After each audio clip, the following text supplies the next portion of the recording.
guys, welcome to Lena's Custom Creations. Today I just went over some clay, the different types of clay that I'm using.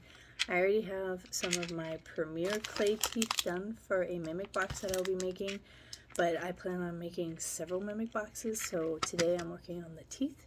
I usually work on the teeth first and then work on the box. So I figured I would show you guys how I make my teeth.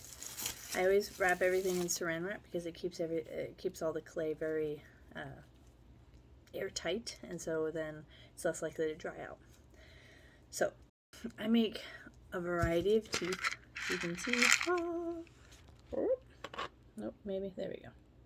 I try to make a bunch of them so that way I can just pick out the best. So it's pretty easy. If it's a little dry, you can get just a tad bit of water, squish it all together, and wait till it's even, and then you can keep going. So I make it into a ball. Just take your two hands and just roll it, roll it, roll it. If you push firmer, it'll make it with less cracks. If you don't push as firm, you could essentially get more cracks, and also the heat from your hands will also help it stay smooth. So nice, pretty little ball.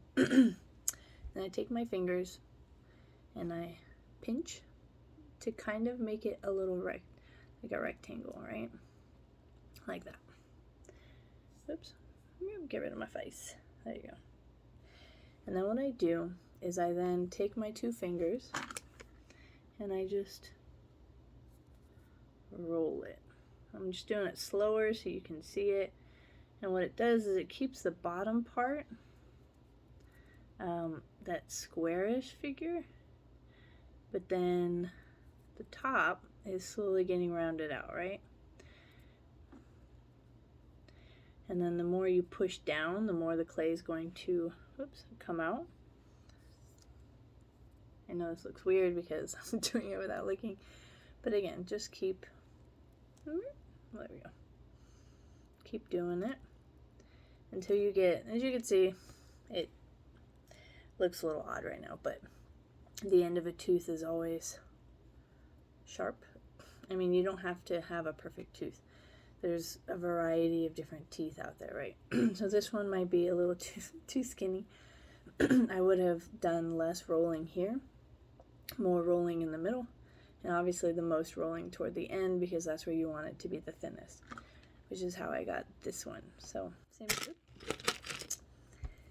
See, I like this one because it's, again, it could be a small horn. It could, but most of the time it's like a tusk, your canine teeth, right? So let me do this one over again, right? So same thing, scrunch it up, take your piece of clay, roll it into a nice ball.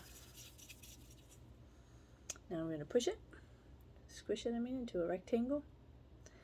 And now I like this side better because it's fatter. Again, roll, roll. It's much harder to do on video. I'll just hold it maybe. There you go. You can even do like pinches if rolling's too hard. You just gotta pinch very lightly and consistent all the way around, right? So once, as you can see, this side is much thinner than this side. Gently roll, keep checking, roll, keep checking. And that looks better, right? So now what I'm going to do is push the bottom, gently, not squeezing too hard on these two fingers, just gently pushing down, turning. My hand is now on, it's really hard to kind of show you, on the angles, the square part. So that way, again, I can try to even it out. So it's not a square anymore, it's more of a, I don't know, like a, it's really hard to show you because this is so white. I'll take a picture. So it's more rounded. It's like a rounded edge rectangle. And again, if you guys want close-ups of this, more close-ups, let me know. And again, I'm just slowly squeezing out the parts that I want sharper. See? I don't want it flat, I want it sharp. So like this end got a little flat, And then depending on what you're doing, most teeth are not a solid circle. It's more like a flat circle. I can't really do it. So I pinch the one side, right? So as you can see, one side is significantly fatter than the other. And that's because that's how teeth are, right? And then again, you can push down till it looks the way you want it to look, right? Obviously, the more you practice, the better you're gonna get. And not all my teeth are gonna be perfect either. I usually pick and choose kind of what I want. Once they're dry, if you needed one and you only had really dull, fat ones or something, I usually will sand them as well. Like this one's a nice point, but maybe this one. Maybe I wanted it to be sharper. So once it's in the mimic's mouth, or even beforehand, I can just sand it down with a dremel or sandpaper, and that way you can still kind of get the shape that you're looking for. So right now, this one will work. Remember, monsters' teeth aren't perfect. Sharks' teeth aren't perfect. If there's a little bit of, as you can see on this one, maybe, it's got lines on it. See how it's not flat, right? So you can take a bit of water,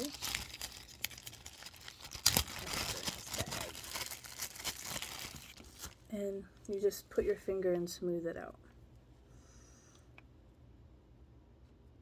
A bit of water. Having wet clay also makes this not happen. So if your clay is doing that a lot, I'd say you're better off just squishing it, getting it wet. I had some dry clay, so I was making it wet again, functional. Okay, getting it wet, squishing it really, so it's everywhere, all over. Yes, you're gonna get messy, but it's okay. Letting it dry out a little bit will help too. Like while I'm squishing it, it's drying a little bit, but that's good. That way it's not super wet. Same thing. And whatever way it helps you to get your desired tooth. Bam. So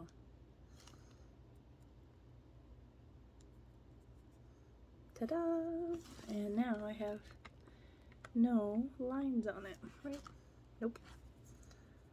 I like to push the bottom so it's flat, but yeah, no dry spots or anything. So again, that's how I make my teeth.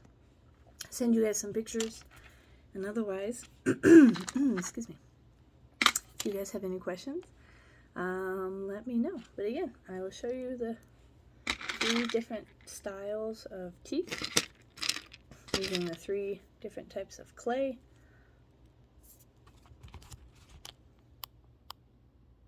And that's not working. I will post it as a picture. Alright guys, thanks so much. But again, as always, don't take my word for it. Check it out. Bye guys.